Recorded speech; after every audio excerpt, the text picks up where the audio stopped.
Здравствуйте. Нарфоминск стал признанным центром спортивных единоборств.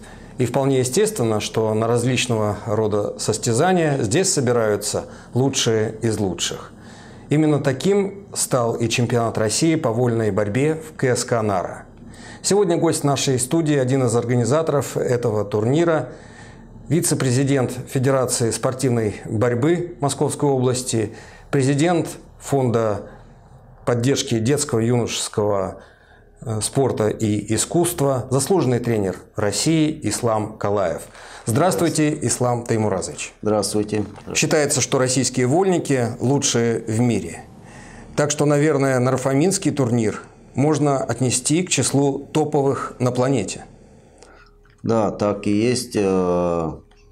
На наш турнир собрались и оспаривают первенство лучшие борцы не только России, но их можно считать лучшими борцами мира.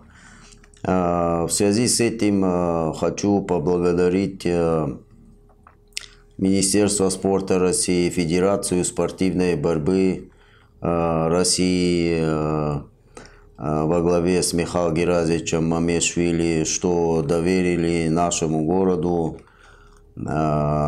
провести столь значимое мероприятие.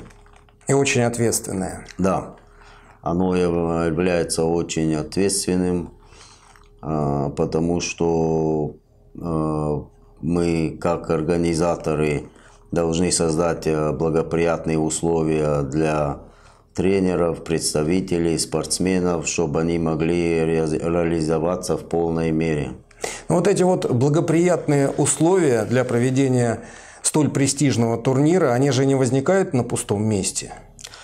Конечно, не было бы этого турнира здесь, если бы прошедшие мероприятия не прошли на столь хорошем уровне.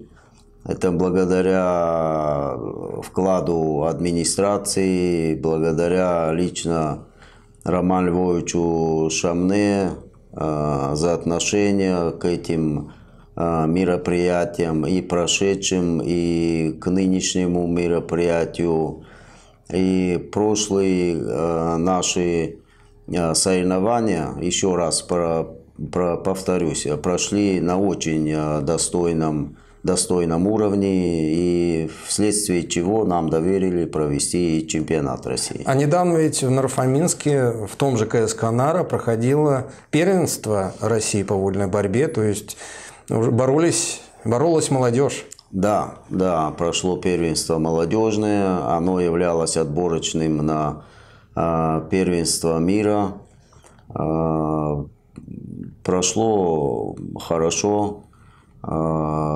Тренеры, спортсмены, представители оказались очень довольными, потому что расположение Нарфоминска удобно, очень удобно для всех, потому что рядом находится аэропорт Внуково, и через полчаса ты уже в Нарфоминске. Кто ранее был, уже знают город.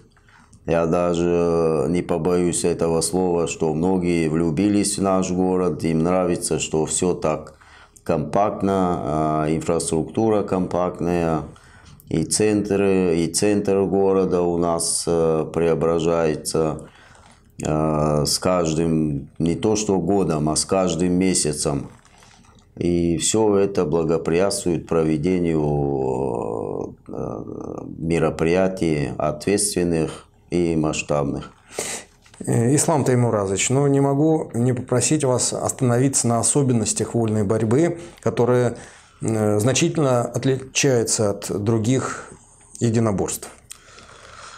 Да, вольная борьба отличается от единоборств остальных, что относится относительно классической борьбы, восточных единоборств.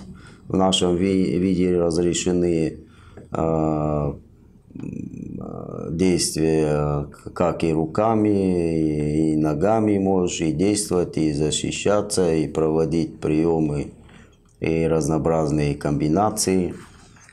Но суть во всех единоборствах одна.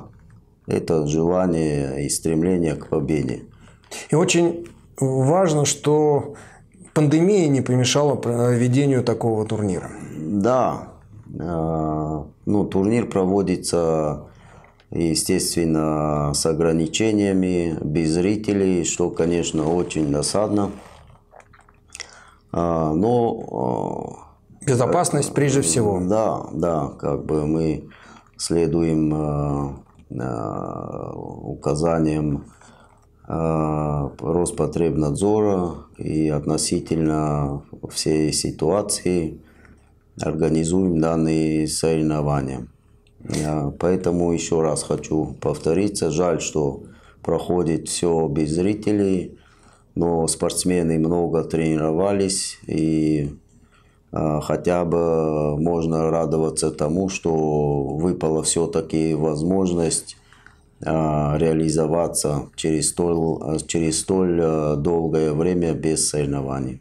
В завершении хотел бы сказать нашим жителям Наро-Фоминска: соревнования можно наблюдать в Ютубе, в Реструс есть такой канал, можно там его и можно отыскать на Ютубе. Еще раз скажу, что проходит без зрителей, но я имею в виду, что онлайн будет не менее интересно все это наблюдать.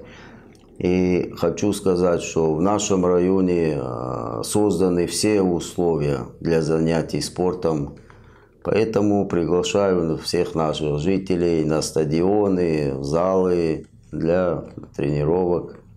Спасибо. Да, для крепких ребят-вольников самый значимый момент времени измеряется не часами и минутами, а словом «схватка».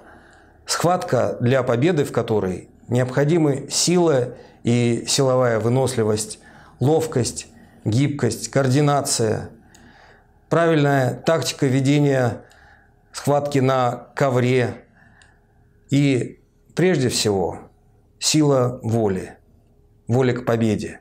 Может быть, поэтому эта борьба так и называется – вольная. Всего вам доброго.